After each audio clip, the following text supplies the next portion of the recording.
What's going on, all you Minties? This is the Uncanny Omar from Near Mint Condition, and join me today for an overview of the Nocturnals Omnibus from Dark Horse Comics. So, let's get started. And welcome back, everybody. Before getting started, please don't forget to smash that like button if you're enjoying this content, and subscribe if you haven't subscribed yet. We put out videos every day, sometimes a couple of videos every day. So here we have Dan Brereton's Nocturnals Omnibus. The very first thing I want to say is, I am shocked it's this big. And yeah, that's what she said. But anyway, what I was going to say is, I wasn't expecting the book to be library size. When I'm used to Dark Horse, or for that matter IDW, or Boom, using the word omnibus, I'm used to soft covers, or even if they're hardcovers, they're usually standard size. But what we have here is a library edition. This is what it feels like, even though it has the word omnibus. So to kind of give you an idea as to the size, this is the library edition of Fear Agent, also published by Dark Horse. So it's as tall as those Hellboy library editions. Meanwhile, you have the word omnibus being used for the Kabuki collection, and it's a softcover in standard size. So I was surprised by the size of this book. So let's take a closer look. One thing I want to point is the silver font that they're using here. Pretty slick, I think. There's a beautiful Dan Brereton cover.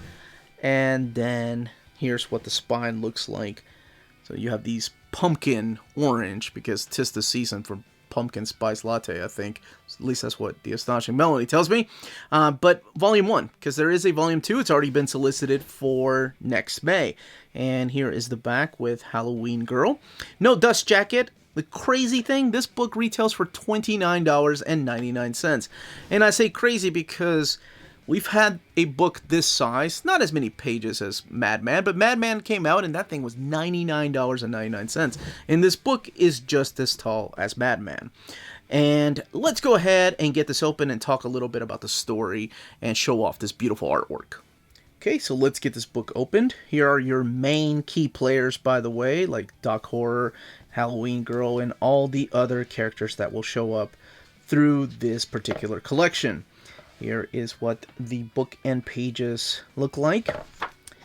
And Dan Brereton, Nocturnals Omnibus. So here's another picture of Polychrome, Gunwitch, Halloween Girl, and Doc Horror. And collecting Black Planet, Pumpkinheads, Beast, the Scrimshaw Crown, Night of the Candy Butchers, and then Trollbridge. And I find Trollbridge to be one of the most interesting ones that are collected in here. So, the story of the Nocturnals. All of this started with Malibu Comics, and I think I was still in high school, so it must have been 94, 95 when this originally came out. Published by Malibu Comics. There was a series of like 6 issues, and here's something blasphemous. I wasn't a fan of Brereton's artwork. I didn't dig it at all. I don't know why people sought after the series, because I don't know, I didn't like the way he drew humans, and I get it now. I was a stupid kid, because it's not about that. It's about this scary, gothic, painted art that makes this book stand out above all the other books that you saw in comic stores during those days. With the exception of a few, like Marvels or Kingdom Come, none of the comics were really painted. But here we have this artist that gave us this gothic take on some of these characters, these horror-like characters. So the plot is pretty simple. All these characters like Komodo and Gunwitch and Halloween Girl, they all join forces with the Horror family. So they all work with Doc Horror to just fight off against the underground world. But not just the criminal underground, but they also fight off against just supernatural threats in California is where they live. And this is Raccoon Bandit. He's another one of the main characters, as well as Starfish. No, that's Polychrome. And this guy's awesome. Fire Lion. How awesome is that name? He's just this huge guy that can conjure just a bunch of fire around him.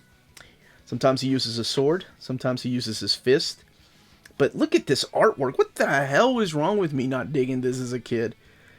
I guess it wasn't Jim Lee or Todd McFarlane. That was always my issue back then. I didn't branch out too far. So I remember some people when I worked at the comic book store picking this up. And maybe it was his lips. I think that was it, actually. I was like, yeah, I don't like his lips. What kind of argument is that? Now I think this stuff is, man, just so good, so different. That's the picture that they use for the back of the board here. And there's Starfish right there, the other character who's like an amphibian character. So all these characters have ties to some kind of monster, universal monster type of character. And they're all led by this guy who has his own secrets, and this is his daughter right there, Eve, or Halloween Girl. And the first story arc is about the underground criminal system that's trying to betray one another and trying to rule over this city. So it's up to Doc Horror and his friends, or his family, or the Horror Clan, to put a stop to that. I mean, look at that. That is super sexy. What the hell is wrong with me? Alright, back to this book. And this book does, like it said earlier, collect a bunch of different stories, like The Black Planet, which is known as the first 6 issues. And then it went over to Oni Press. So The Witching Hour, I think that was published by Oni Press. And then you have Carnival of Beasts and Troll Bridge and The Dark Forever. All of that is collected in here. All of this written by Dan Brereton, drawn by Dan Brereton, with the exception of the short stories here in the back, which, there we go, I really like. This is the Pumpkinhead stories. I like the way that this one is drawn. You can tell the different settings the characters are in by the colors, or lack thereof. I think that was a good way of separating the night and, well, still nighttime, but the bar. I like the twist in that one. Here's some more of the other stories, and then we get these back here. So these are the ones that the Scrimshaw Crown are drawn by someone else, but they're still written by Brereton. It's just a different artist portrayal of the characters. So I read this cover to cover because it's been a long time since I read it, and it's a pretty quick read. It's not that heavy of a read, and damn, I've forgotten how much I liked Gunwitch. This guy right here, who doesn't talk. He's a mute, but he fights with guns. And some of this art that back here that you may recognize are, of course, by the legendary Usagi Yojimbo creator Stan Sakai. So you do get this little, I guess, cameo of Usagi Yojimbo. You have Kieran Dwyer. You have Arthur Adams drawing some of the stuff back here. Yeah, look at that. So it's really cool that it's all collected. And like I mentioned, the second volume will be available in May. So all these characters have their own unique ability. There's a lot of twists with their ability, so I don't want to give anything away. With the exception of Halloween Girl, who is able to make these toys, I showed this a little bit earlier, so I don't mind talking about her, come to life. They all come out of this little pumpkin, and it's just full of haunted toys. So all these toys have a bunch of ghosts in there, and they can manifest into big giant creatures. That's her power. And like I said, each one of them... Well, no, I talked a little bit about Firelion and what he does. Raccoon, you can find out what he is exactly. And let's go over here towards more of the short stories. Adam Warren actually has a page in this one. Yeah, right there with Raccoon. And then you have pinups and covers. All the covers are in here. They're all intact.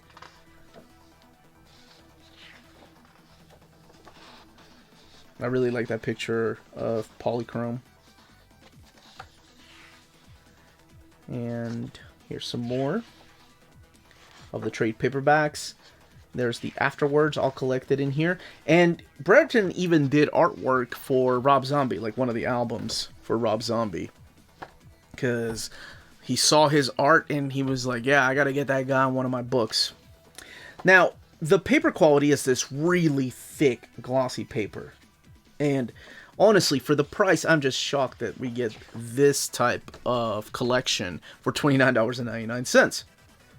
The book has 320 pages, but the only thing that concerns me, and it might just be my copy, is the spine that we're looking at. Here's what the eye looks like, and it is sewn binding.